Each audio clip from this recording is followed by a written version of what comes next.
Hi friends, എല്ലാവർക്കും നമസ്കാരം. അപ്പോൾ ഇന്ന് ഞാൻ പറയുന്നത് എനിക്ക് കുറച്ച് നാളായിട്ട് പരിചയമുള്ള രണ്ട് ലേഡീസിനെ കുറിച്ചാണ്.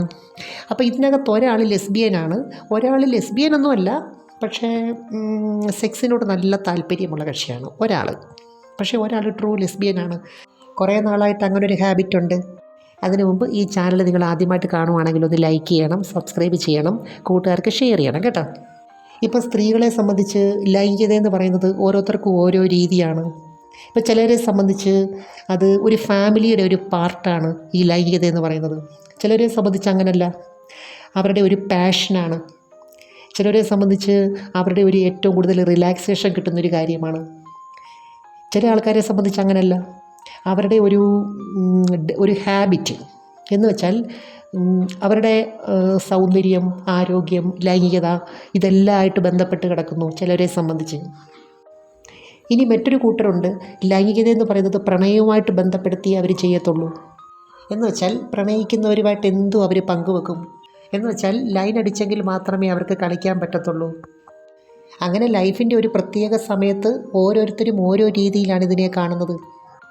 ഇപ്പം നമ്മൾ സ്വാഭാവികമായിട്ട് ചിന്തിക്കും, എന്തുകൊണ്ടാണ് ഒരു സ്ത്രീക്ക് മറ്റൊരു സ്ത്രീയോട് ലൈംഗികപരമായിട്ട് ഒരാകർഷണം തോന്നുന്നു, അല്ലെങ്കിൽ അവരെ ചെയ്യാൻ തോന്നുന്നു, അവരെ സംതൃപ്തിപ്പെടുത്താൻ തോന്നുന്നു, അല്ലെങ്കിൽ അവരുമായിട്ട് ഷെയർ ചെയ്യാൻ തോന്നുന്നു? എന്തുകൊണ്ടാണ് ഇങ്ങനെ അവർക്ക് തോന്നുന്നത്? ഇതിന് എന്തെങ്കിലും ഹോർമോൺ ഇംബാലൻസ് ആണോ, അതോ മറ്റെന്തെങ്കിലും കാരണം, ഒരു പ്രത്യേക കാരണം ഇതിനുണ്ടോ എന്നൊക്കെ നമ്മൾ ചിലപ്പോൾ ചിന്തിക്കും. ഇപ്പോൾ ഒരു സ്ത്രീയെ സംബന്ധിച്ച് അവരെന്തുകൊണ്ട് ഇത് കൂടുതലായിട്ട് ഇഷ്ടപ്പെടുന്നു എന്ന് ചോദിച്ചാൽ പ്രത്യേകിച്ചൊരു റീസൺ നമുക്ക് പറയാൻ പറ്റില്ല. എന്നാലും സോഷ്യൽ എക്സ്പീരിയൻസ് തന്നെയാണ് അതിന് കാരണം. പിന്നെ ചെറിയ രീതിയിലുള്ള ജനറ്റിക് ഇൻഫ്ലുവൻസും ഉണ്ട്. ഇപ്പോൾ കോൺഷ്യസ് ലെവൽ എല്ലാവർക്കും ഒരുപോലല്ല എന്ന് പറയുന്ന പോലെ വികാരത്തിൻ്റെ ലെവലും ഓരോരുത്തർക്കും വ്യത്യാസപ്പെട്ട് കിടക്കുന്നു. കുറച്ചുകൂടെ വ്യക്തമാക്കി പറഞ്ഞാൽ, ഇപ്പോൾ ഒരു സ്ത്രീയെ സംബന്ധിച്ച് സെക്സിന് നല്ല താല്പര്യമുണ്ട്, പ്രത്യേകിച്ചും രതിമൂർച്ച അനുഭവിക്കുന്നതിനോട് വളരെയേറെ താല്പര്യമുണ്ട്. അതുപോലെ അവരുടെ ശരീരത്ത് സ്റ്റിമുലേഷൻ കിട്ടുന്ന ഭാഗങ്ങളിൽ ഒരു പ്രത്യേക രീതിയിൽ സ്പർശിക്കുന്നത് അവർക്കിഷ്ടമാണ്. പക്ഷേ അവരെ സംബന്ധിച്ച് ഒരു പുരുഷനുമായിട്ട് സൗഹൃദം പങ്കുവെക്കാനുള്ള സാഹചര്യമില്ല, ഇല്ലെന്ന് അവർ വിചാരിക്കുന്നു. ഇനി ഒരു പുരുഷനുമായിട്ട് അങ്ങനെയുള്ള എന്തെങ്കിലും എക്സ്പീരിയൻസ് ഉണ്ടെങ്കിൽ തന്നെ അതൊരു ബിറ്റർ എക്സ്പീരിയൻസ് ആയിരിക്കും. എന്ന് വെച്ചാൽ കുറച്ച് വേദനയുള്ള, അത്ര സുഖകരമല്ലാത്ത എക്സ്പീരിയൻസ് ആയിരിക്കും അവർക്കുള്ളത്. അപ്പോൾ ഇതിനകത്ത് സോഷ്യൽ എക്സ്പീരിയൻസ് മാത്രമല്ല, അല്ലെങ്കിൽ പാസ്റ്റ് ലൈഫ് മാത്രമല്ല, ഈ പാസ്റ്റ് ഉണ്ടാകണമെങ്കിൽ ഒരു കാരണം വേണമല്ലോ.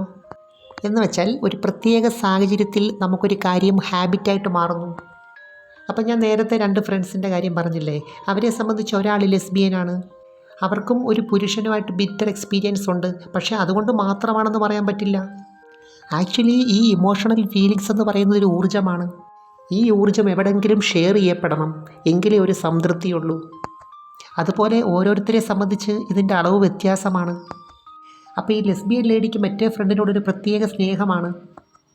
അപ്പോൾ ഇവിടെ രണ്ട് പേരിൽ ഒരാൾക്ക് ഇതൊരു ഇമോഷണൽ ഫീലിങ്സിൻ്റെ ഭാഗമാണ്, മറ്റേ ആൾക്ക് ഇതൊരു രസമാണ്, ഒരു ഫിസിക്കലി ഒരു റിലാക്സേഷന് വേണ്ടിയിട്ടുള്ളൊരു കാര്യമായിട്ടാണ് അവർ കാണുന്നത്. കാരണം ആ രീതിയിലൊക്കെയാണ് ചെയ്തു കൊടുക്കുന്നത്. ഒരു റൂമിൽ കഴിയുന്ന അവസരത്തിൽ തമാശയ്ക്കാണെങ്കിൽ സ്പർശിക്കുന്ന സാഹചര്യം ഉണ്ടാവാം. ഞാൻ നേരത്തെ പറഞ്ഞ ഊർജ്ജം കൂടുതലായിട്ട് ഉൽപ്പാദിപ്പിക്കുന്നവരെ സംബന്ധിച്ച് അത് പെട്ടെന്ന് തന്നെ ലൈംഗികതയിലേക്ക് വഴിമാറും. അപ്പോൾ ഇതൊരു സോഷ്യൽ എക്സ്പീരിയൻസ് ആണ്. അങ്ങനെ ക്രമേണ ഇതൊരു ഹാബിറ്റായിട്ട് മാറിപ്പോവാണ്. ചില ദിവസം മസാജിങ് ആണ്, ഒരു പ്രത്യേക രീതിയിൽ മസാജ് ചെയ്ത് കൊടുക്കും. ആദ്യം കാലിനൊരു വേദന വന്നപ്പോഴേ ഈ മസാജ് തുടങ്ങിയത് കേട്ടോ. അങ്ങനെ ഓരോ പ്രാവശ്യം മസാജ് ചെയ്യുമ്പോഴും കൈ മുകളിലേക്ക് പോയി. ആദ്യമൊക്കെ കാലിന് വേദനയ്ക്ക് ചുരിദാർ ഇട്ടുകൊണ്ടായിരുന്നു മസാജ് ചെയ്തത്.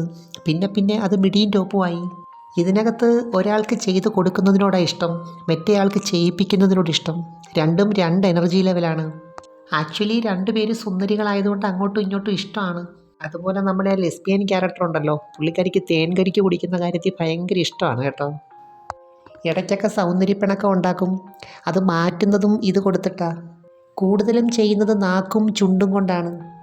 ഈ വണ്ടുകളൊക്കെ പൂവിനകത്തുനിന്ന് തേൻ കുടിക്കുമ്പോൾ അതിൻ്റെ ഇതളുകൾ ഇങ്ങനെ പൊളിച്ച് മാറ്റിയിട്ടാണല്ലോ തേൻ കുടിക്കുന്നത്. നാക്ക് കൊണ്ട് നക്കി ഇങ്ങനെ തേൻ കുടിക്കുമ്പോഴും അതേ ഫീല് കിട്ടും. മിക്കവാറും ദിവസങ്ങളിൽ വീഡിയോസൊക്കെ കണ്ട് ഒരു മൂഡൊക്കെ ക്രിയേറ്റ് ചെയ്തിട്ടാണ് അവർ ചെയ്യുന്നത്. അതുപോലെ ഈ മസാജുള്ള ദിവസം അവസാനം വരുമ്പം ഈ കരിക്കുകളൊക്കെ എടുത്തൊരു പ്രത്യേക രീതിയിലാണ് ചെയ്യുന്നത്. അതുപോലെ ഇടയ്ക്കൊക്കെ തമാശയ്ക്ക് കൊലകളിലൊക്കെ ഇങ്ങനെ തട്ടി നോക്കും പാകമായിട്ടുണ്ടോയെന്ന്. അതുപോലെ ഇവിടെ ഒരാൾക്ക് പാലാഴി ഒഴുകി വരുന്നത് കാണുന്നത് ഭയങ്കര ഇഷ്ടമാണ്. എന്തോ ഒരു പ്രത്യേക അനുഭൂതിയും സംതൃപ്തിയുമാണ് അത് കാണുന്നത്. യഥാർത്ഥത്തിൽ വികാരവും വിചാരവും രണ്ടും രണ്ട് ഫ്രീക്വൻസിയിലാണ് പ്രവർത്തിക്കുന്നത്. ഇവിടെ വിചാരത്തിന് പ്രത്യേകിച്ച് വലിയ സ്ഥാനമില്ല. ആക്ച്വലി നമുക്കിങ്ങനൊരു ഫീലിങ്സ് തരുന്നുണ്ട് പ്രകൃതിക്കൊരു ഉദ്ദേശമുണ്ട്, റീപ്രൊഡക്ഷൻ. എന്നാൽ നമ്മൾ സ്വാഭാവികമായിട്ടും ഓൾട്ടർനേറ്റീവായിട്ടുള്ളൊരു കാര്യം കണ്ടെത്തുമ്പം അതിന് അതിൻ്റേതായ പ്രാധാന്യം കൊടുക്കണം. എന്നാൽ ചിലരെ സംബന്ധിച്ച് ഈ ഓൾട്ടർനേറ്റീവായിട്ട് ചെയ്യുന്ന ചില കാര്യങ്ങളുണ്ടല്ലോ, അതിന് അഡിക്ഷൻ സ്വഭാവം കാണിക്കുന്നു. അന്നേരമാണ് അവരെ സംബന്ധിച്ച് അതൊരു പ്രോബ്ലമായിട്ട് മാറുന്നത്. അല്ലെങ്കിൽ ഏത് രീതിയിലും ഒരാളെ സംബന്ധിച്ച് ലൈംഗികത ആസ്വദിക്കാം എന്ന് വെച്ചാൽ എനിക്ക് ഈ ഒരു രീതിയെ പറ്റൂ, മറ്റൊന്നും പറ്റില്ല എന്ന് വരുമ്പോഴാണ് അവിടെ അസ്വാഭാവികമായിട്ട് വരുന്നത്. അപ്പോൾ ഇവിടെ ഓർക്കേണ്ട ഒരു കാര്യം, കുറേ നാൾ ലെസ്ബിയൻ ചെയ്ത പലരും പിന്നീട് വിവാഹം കഴിച്ച് ഫാമിലിയായിട്ട് കഴിയുന്നുണ്ട്. എന്ന് വെച്ചാൽ ഓരോ ഊർജ്ജത്തിനും ഓരോ ഉദ്ദേശമാണ്. ഇപ്പോൾ ഫാമിലി ലൈഫിൻ്റെ ആ ഒരു സർക്കംസ്റ്റാൻസസ് എന്ന് വരുമ്പം അതിന് വേറൊരു ഉദ്ദേശമുണ്ട്. അതുപോലെ ഫ്രണ്ട് സർക്കിൾ വരുമ്പം വേറൊരു എനർജി ലെവലാണ്. അപ്പോൾ ഒന്നും ഒന്നിനോട് നമുക്ക് കമ്പയർ ചെയ്യാൻ പറ്റില്ല. അതുപോലെ നാക്ക് ഉപയോഗിച്ച് ചെയ്യുന്ന രീതിയും അതുപോലെ വിരലുപയോഗിച്ച് ചെയ്യുന്ന രീതിയും രണ്ടും രണ്ട് ടേസ്റ്റാണ്. എന്നാൽ അടിക്കുമ്പോൾ കിട്ടുന്ന എനർജി വേറൊന്നാണ്. ഒരു പ്രത്യേക പ്രായത്തിൽ സ്ത്രീ ആയാലും പുരുഷനായാലും ഈ സൗഹൃദങ്ങൾക്ക് അതുപോലെ വികാരങ്ങൾക്ക് ഒക്കെ അമിതമായ പ്രാധാന്യം കൊടുക്കുന്നുണ്ട്. പക്ഷേ ആ ഒരു പ്രായം കഴിഞ്ഞാൽ അതിനോടുള്ള മനോഭാവം മാറുന്നതായിട്ടാണ് കാണുന്നത്. അതുപോലെ നമുക്കിതിനകത്തൊരു ഫ്ലെക്സിബിലിറ്റി ഉണ്ടെങ്കിൽ ഏത് രീതിയിലും ആസ്വദിക്കാൻ പറ്റും. അതുപോലെ ഏത് പ്രായത്തിലും ഏത് രീതിയിലും ആസ്വദിക്കാം. ഉദാഹരണത്തിന് വർഷങ്ങളായിട്ട് ഫാമിലി ലൈഫ് നയിക്കുന്ന ഒരു സ്ത്രീ, സാഹചര്യവശാൽ അവർക്ക് ലെസ്ബിയൻ ചെയ്യണമെന്നൊരാഗ്രഹം വന്നു, അവർക്കതും ചെയ്യാം. ഇതെല്ലാം പ്രത്യേക എനർജി ലെവലാണെന്നും ഇത് ആസ്വദിക്കാൻ വേണ്ടിയാണ് ചെയ്തതെന്ന് മനസ്സിലാക്കി കഴിഞ്ഞാൽ പിന്നെ നമുക്ക് ഈസി ആയിട്ട് കൈകാര്യം ചെയ്യാൻ പറ്റും. ഇവിടെ ഞാൻ 2 യുവതികളുടെ കാര്യം പറഞ്ഞു. 2 പേരും 2 ആറ്റിറ്റ്യൂഡിലാണ് ചെയ്യുന്നത്.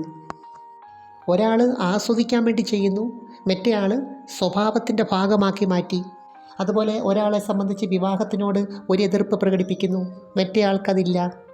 അപ്പോൾ ഇതിൽ കൂടി ഒരാൾ മറ്റൊരാളിൻ്റെ സ്നേഹം പ്രതീക്ഷിക്കുന്നു. ഞാനൊരു ഉദാഹരണം പറയുക കേട്ടോ.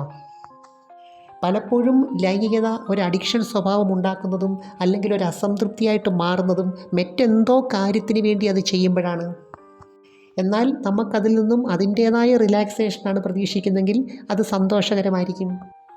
ഇവർ 2 പേരുമായിട്ട് ഇടയ്ക്ക് സൗന്ദര്യപ്പിണക്കം ഉണ്ടെന്ന് പറഞ്ഞില്ലേ, ഈ പിണങ്ങുന്നത് കൂടുതലും ഈ ലെസ്ബിയൻ സ്വഭാവമുള്ള ആ യുവതിയാണ്.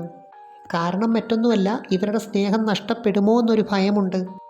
അതുകൊണ്ട് നമ്മുടെ മനസ്സിൻ്റെ കപ്പാസിറ്റി അനുസരിച്ച്, ടാലൻ്റ് അനുസരിച്ച് ഏത് രീതിയിലുള്ള ലൈംഗികത വേണേലും ആസ്വദിക്കാം. അപ്പോൾ ഒരു വ്യക്തിയെ സംബന്ധിച്ച് ഹെട്രോസെക്സ്വൽ ആകുന്നത്, ബൈസെക്സ്വൽ ആകുന്നത്, അതുപോലെ ഹോമോസെക്സ് ചെയ്യുന്നത് അല്ലെങ്കിൽ ലെസ്ബിയൻ ചെയ്യുന്നത് എല്ലാം തന്നെ ഒരൊറ്റ കാര്യത്തിന് വേണ്ടിയാണ്, സെക്സ് എനർജി ക്രിയേറ്റ് ചെയ്യാനും അത് ഷെയർ ചെയ്യാനും. എന്നാൽ ഇതിനിടയ്ക്ക് സോഷ്യൽ എക്സ്പീരിയൻസ് വഴി മെറ്റ് എനർജി കയറി വരുമ്പോഴാണ് അത് നെഗറ്റീവായിട്ട് മാറുന്നത്, അത് ആസ്വദിക്കാൻ പറ്റാതെ വരുന്നതും. എനിവേ, നമുക്ക് മറ്റൊരു വീഡിയോയുമായി വീണ്ടും കാണാം. അപ്പം നിങ്ങൾ ഈ ചാനൽ സബ്സ്ക്രൈബ് ചെയ്തില്ലെങ്കിൽ ഒന്ന് സബ്സ്ക്രൈബ് ചെയ്യണം, ലൈക്ക് ചെയ്യണം. അതുപോലെ അയക്കാൻ പറ്റുന്ന കൂട്ടുകാർക്കൊന്ന് അയച്ചു കൊടുക്കണം കേട്ടോ. Thanks for watching. See next time. By.